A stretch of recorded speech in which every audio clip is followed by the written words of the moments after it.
To begin with, I'd like to invite the Ambassador, Eric Schutz, Your Excellency. Please go ahead. Thank you very much. Good morning, everyone, and welcome to the Embassy. This is the third in a series of economic panel discussions that we've hosted here at the Embassy with the help and support of WECREATE. The purpose of these discussions is to consider what policy changes Zambia should be considering in the light of the global economic downturn and how it's affected Zambia. Now is the time to be thinking about what Zambia should do after the election, that we can lay the groundwork now, we can be discussing these issues and making recommendations on what policy changes should be implemented maybe starting on August 12th, 2016. The private sector reacts to how government manages its resources and what policies it brings to bear. Constant policy changes tend to be problematic both for foreign and domestic investors. Also a poor fiscal outlook, rising budget deficits, high external debt GDP ratios, rising inflation, and poor domestic debt repayment will also keep investment out of the sectors that need it most. So I think those sectors are pretty self-evident: power, agriculture, and I would argue tourism. We all know why the issue of interest rates is important, because it impacts on whether the productive sector can access the resources that it requires for it to become productive, or whether it cannot. As a response to the clamor at the high levels of interest rates was a decision about 2 years ago to place a cap on the rates that the banking system could apply.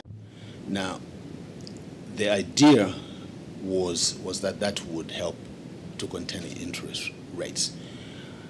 Unfortunately, the response to that development was that the banking system found it difficult to live with it. And the way the banking system dealt with it was to restrict credit to exactly where you wanted it to go, which was the small and medium enterprises. Because in as far as the large corporates are concerned, there's never really been a problem of credit in this country.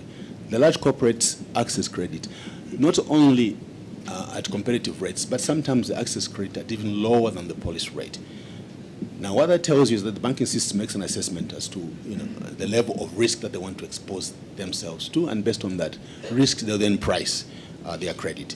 So what happened as a consequence is that we realized that credit was now being rationed away from the small and medium enterprises to the corporate sector. And besides that some of the credit that should have been going to the productive sector was ending up in treasury instruments. So the objective that we sought to achieve with that measure was not realized. And meanwhile, you have people, I mean, the people working for me as vice president, for example, I did a little survey of them. These are professionals, professional civil servants, who in any other country would have a house of their own. But in Zambia, they rent a house because the interest rate doesn't give you access to your future earnings, if you see what I mean. So we're in a different kind of world. We're in a world with very short horizons. We don't have access to our future income stream. And that, of course, creates the same shortage that's causing the interest rate problem in the first place. And as Kaunda said, we are born with the copper spoon in our mouths, so we don't think we have to work for a living. And he's stuck. I mean, it's stuck with me for 50 years. I mean, he understood what he was talking about. He realized that our dependence upon the copper stopped us from doing sensible things in agriculture, sensible things outside it. We see a lot of positive things coming out of Zambia.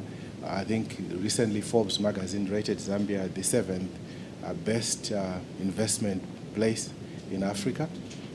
I mean, many countries are striving and working very hard to be in the top 10, and to be in that privileged position, I think it's something that I think we should compliment ourselves as an achievement. What we see is a country where we can drive growth and drive development. And I think while there have been challenges, I think if you look in the last 10 or 15 years, there have been huge investments, and the banking sector has played a very strong role in supporting that growth. And what we're saying to the SME sector is, why don't you borrow to manufacture, borrow to produce something, because it's a lot easier to borrow money to manufacture than it is to borrow money to trade. And the reason is simple from a security point of view. If you borrow money to put up a factory, we'll give you money to buy the land and we'll take security of that land. We'll give you money to buy the equipment and we take equipment as security, what we call asset financing. So if you're borrowing money for a factory where you're buying equipment, the equipment itself provides the security. So you don't have to then mortgage your house. So I really urge government to move on in terms of the trying to list some of the parastatals. I think it would be healthy for the companies to go through such a preparation process, and the capital market could really use that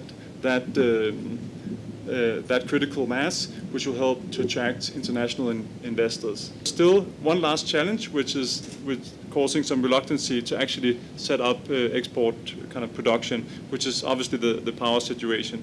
So that's kind of currently what's holding production companies back for actually doing that expansion and causing them to look at other African countries who has also experienced maybe depreciation of the kwacha to set up production, which would be such a shame. So I think that's also where the efforts making also by the U.S. Embassy to promote power, but also is fantastic. But obviously, maybe in the interim, have priority in terms of power availability for some of the production companies, because that's actually what's holding investors back right now. My question to you, colleagues, the panel, is how can we, in a very pragmatic manner, diversify away from copper? I know Charles talked about diversification model. What kind of a model? How can you convince decision makers to take a very pragmatic decision, diversifying away from copper? You know, Chance, what the problem is. We are obsessed with the strong currency. We'll do anything to strengthen the kwacha. Instead of saying, well, that's just the market, we start panicking and doing all sorts of things to try and keep it up. And if you ask a farmer, now is it not the time to plant coffee now? Of course he'll tell you no. Because if the price of copper comes back, I'm sunk. We've fixed ourselves with our obsession, and nothing will bring it back except an actual, genuine belief in currency markets and futures and so forth, rather than this pretense that we're actually managing it all for our own good. That's I think it really comes from there. If you compare African countries with Asian countries, the Asian countries are opposite.